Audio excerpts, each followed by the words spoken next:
Everybody, we are going to be covering 5 Diablo 4 tips, my absolute favorite OP leveling tips. No matter who you are going to have to level in this game, and this allows you to do it much faster. And we're going to go some new changes in this season that have changed leveling for endgame forever, so let's get at it. So let's start off with one of the first things. Anybody can do this, and in this season, it's even better than normal, and I already liked it last season a lot, and that's the ability to temper in early game. There is certain skills that when you temper, that you are going to be able to get crazy powerful in early game. It actually matters more than almost everything else you do. That includes what weapons you choose, what aspects you have, what level you are in some cases, because these are crazy, crazy powerful. But I want to show you some of my absolute favorites in early game. So this is especially, I'll do a little bit for World Tier 1, what I recommend, and then World Tier 2.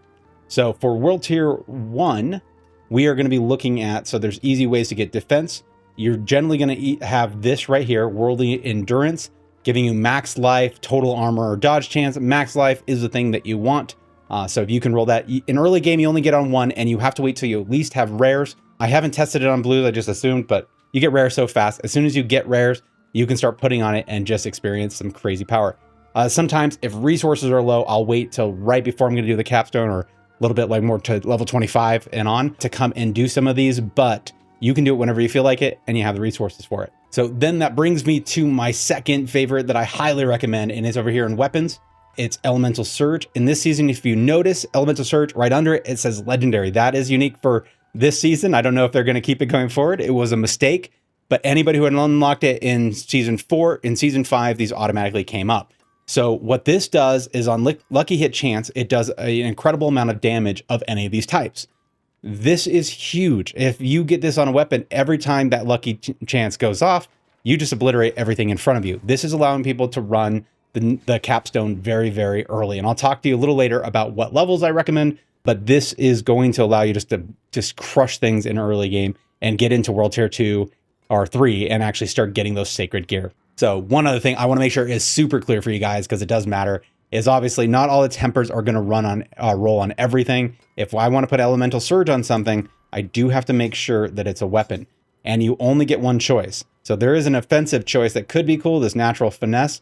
I still prefer the massive damage that you get from this in early game. So just know that once you put one of these on, that's it. You can't switch categories, but this is the one I'd recommend in early game anyway. Now, if you also want to run defense, this is obviously not rolling on a weapon. We just have to switch out to an armor piece. So armor and amulets will run the defensive, and we can get right here to our Worldly Endurance. So that is it. Just make sure you guys choose wisely. 1 in early game up until you get Ancestrals, then you get 2, but early game, you're only going to get the 1 choice. So for this next one is more power in the early game. Again, it helps with leveling because you can obliterate things and get more experience. But this is something that if I come into the beginning, sometimes I know my class, but I just do not know what build I want. I'm not thinking about it. I don't really want to run an early game build, or it's just not a possibility, or isn't a leveling really option for the build I want to do, because in end game, something unlocks that is crucial for it. So let's jump right into the skill tree and we'll talk about it there. Let's make this full so you guys can see it. Let's go to the top. So if you've completed the season before the campaign, you've done the Renown unlock, you are going to get a decent number of points to use right away. I'm going to give you one of the cleanest ways to use it, just to mess around with whatever skills, learn the class better, and actually just absolutely obliterate things in front of you. The first is taking this basic node, pick any of these that work for you and throw a couple points into it. That's then going to unlock the second node to all of our core skills. The core skills generally by themselves are enough to clear, to do decent damage. If you load all of your points, all 5 in here, and then finish up the chain, you usually can do that at level 1 if you've done all the unlocks.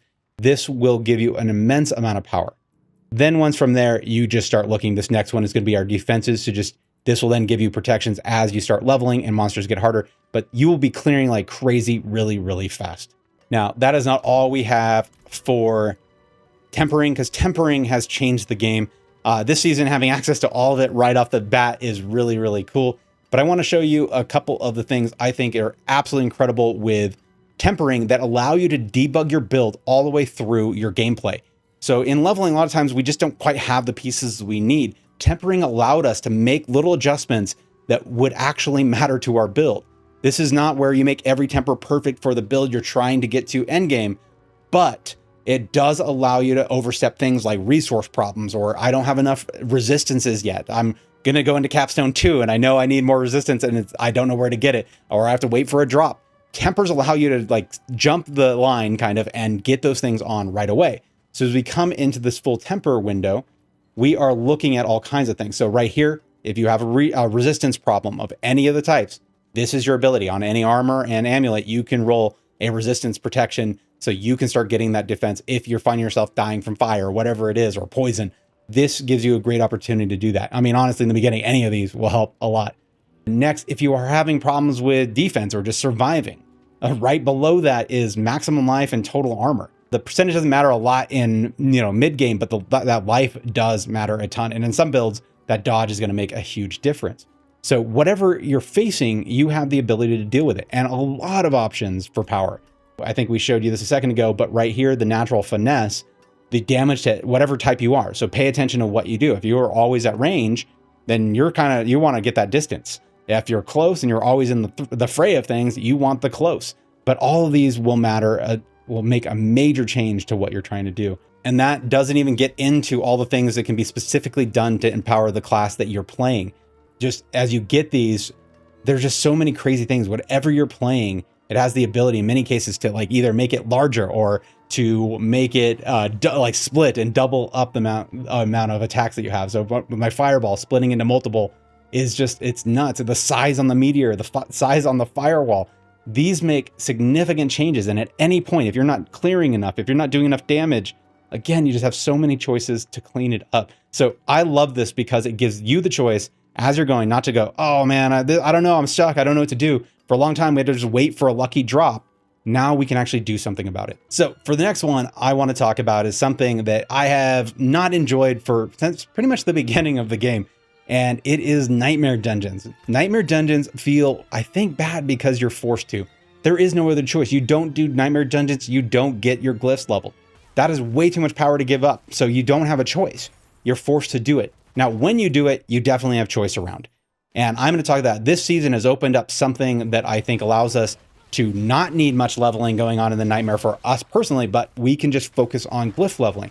This will, if we can blitz through, level the glyphs faster, then we are going to be able to take that extra time that we have from it and go put in something that just blasts what is going on in the dungeons for leveling. And later in this video, I'm going to go into detail about how to maximize the experience in this new feature. So then what can we do to massively speed up glyph leveling and get onto those cooler events? The first thing we can do is how we select our sigil. So what sigil we're choosing is going to make a big difference because it controls the map and then some other benefits that we can look into. The first thing with this is some maps are going to be crazy long and some are going to be really short. The ones that are shortest are obviously the ones that are going to give us the most chances to get to the end really fast, get that experience. And if we can do 3 Nightmare Dungeons in the time it might take to do a different map once, then we are going to speed that up incredibly. Yeah, you're not going to be leveling insanely fast, but if you clear and kill everything that's in your way, it's still pretty quick. You're just doing more dungeons. You're not maximizing every dungeon for leveling experience, just glyph experience. So my favorites right now are Alderwood, Commodore Temple, Goa Ruins, Belfry, Zakara, and Tormented Ruins. If you do these are some of the fastest. They have some of the easiest objectives to handle really quickly. And if you do those, you'll be leveling your glyphs like crazy. Now, there is additional places. So also with the sigil, we can look at, let's look at this one right here. We can look for ones that have that Ancestral Awakening. That is a 20% boost to glyphs. Major difference. And next, we also have an additional boost when we come over to, if you're doing seasonal, is we come here and we have the Urn of Nightmares, another 20% boost on glyph experience.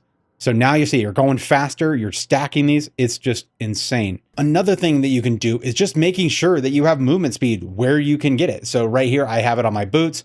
For the sake of this, I was using evade a lot more. So I actually, just to get out of trouble constantly, I have done that, but I would almost consider just moving it to movement speed right now, especially if these aren't going to be boots that I want to keep for very long. If I know I'm going to switch out to a greater fix, I probably should just reroll that to movement speed as well. But if I can get like 30 movement speed on this, I will be blasting through those again, even quicker. You can also do the speed increase on your amulet. I don't think I have that right now. Nope. But you can also put it here. So those are the 2 places you can put movement speed. and you can temper movement speed. So pretty freaking awesome speed up. Now, the next thing you can do, and this is a little harder to do depending on where your build is, you have to play it by ear, but the highest level you can is going to give you more glyph experience at the end. So if I could do only level 100s, I have to do far fewer nightmare dungeons than almost anybody else because I can do the max level. So I get the max level of experience. That will save me a lot. To do that though, your build has to be strong enough to clear those without taking a long time. So you have to be crazy powerful. You can get to places where your build's coming online around 80 to 90 where you'll be pushing that 70 plus and well worth it. If you start from the beginning though, you're starting at like, you know, very early. You have to slowly work yourself up. That is going to be small incremental changes. You'll end up doing a lot more nightmare dungeons. On the extreme, I've even seen people wait till 100 to touch them at all because they hate nightmare dungeons. So those are going to be the ways to speed it up. If we generally pick the right glyph, we speed up our movement in general.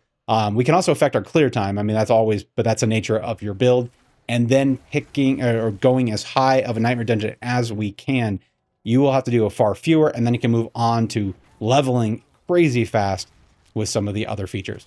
So on to our next one. So this season, I've been thinking a lot about build guides because we are going to be doing our first.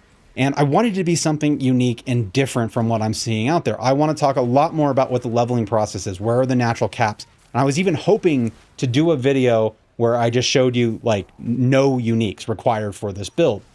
Now, for the build that I chose, I actually ended up choosing Fireball Sorceress. It is crazy essential that you get uniques, but this is the season for it. And this brings me to the next thing. Actually got like targeting the uniques that you need before your level 100. I was able to get all of the crucial pieces for this build before 100. And I think that is very reasonable. I do want in the build guide, I will show you guys how to what to replace it with until you do find it. And then we'll go into targeting. But the targeting in here is absolutely amazing. Looking up online, saying what boss has it, and then going after that boss right when, like early in World Tier 4, as long as you have the mats for it, it's going to make a huge difference to these builds. And the uniques are what change the builds dramatically.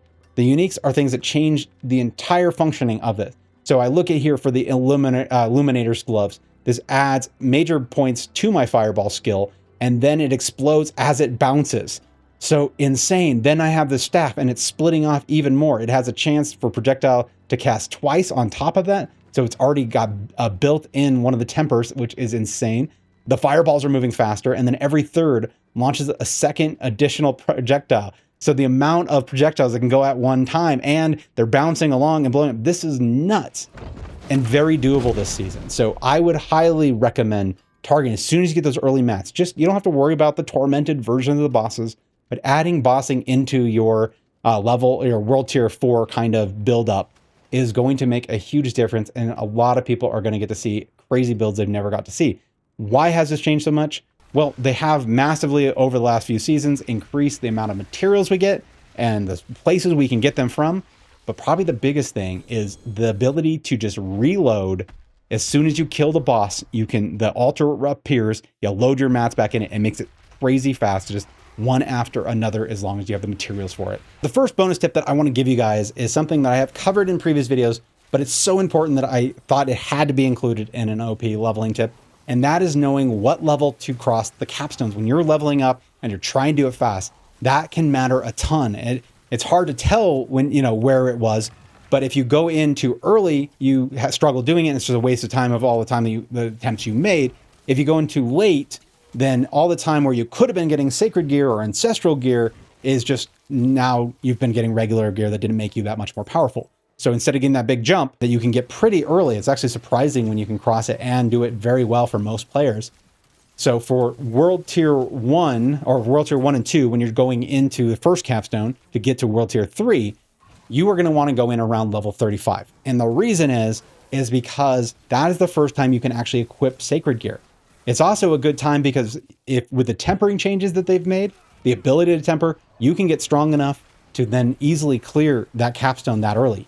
Yeah, they say 50, but 35 seems to be clean. And if that's not right for you, even going a little bit later, like waiting till 40. But either way, if you come after 35, you will be able to equip sacred gear and feel that power boost every time you see something drop. And for capstone 2, going from World Tier 3 to 4, it's just level 55. Same reason. Ancestral gear equips at level 55. So now when you go in, everything you get is a great boost to your power, and it just feels great. It's a great entry into it.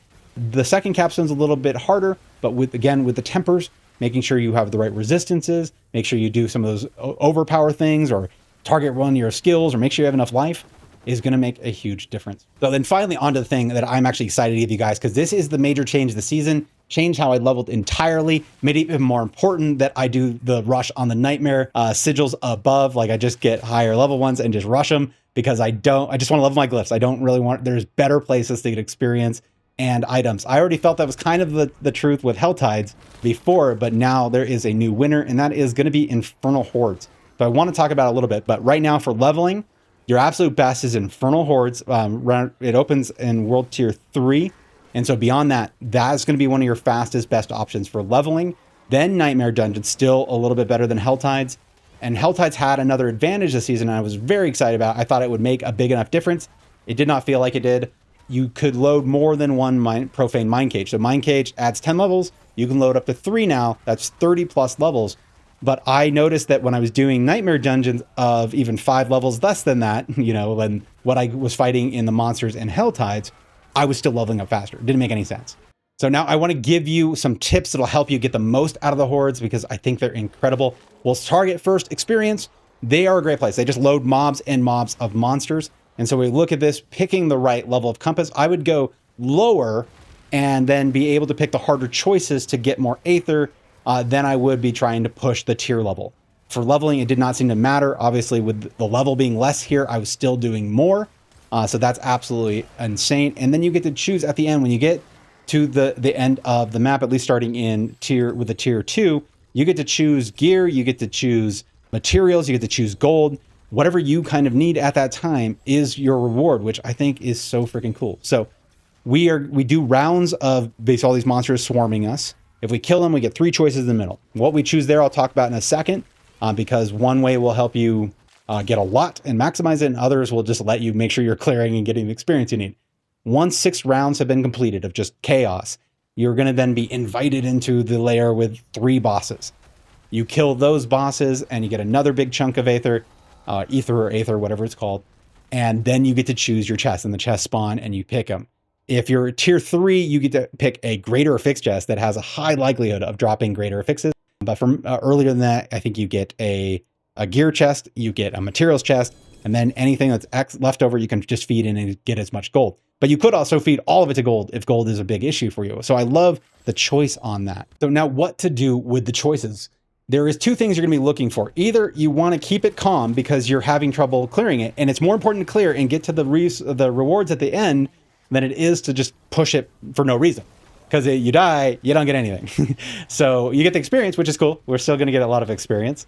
And so you can test it. It's not like, if you're in softcore, it's not gonna cost you a lot. But running through it and just keep the selection so they don't cost you a lot.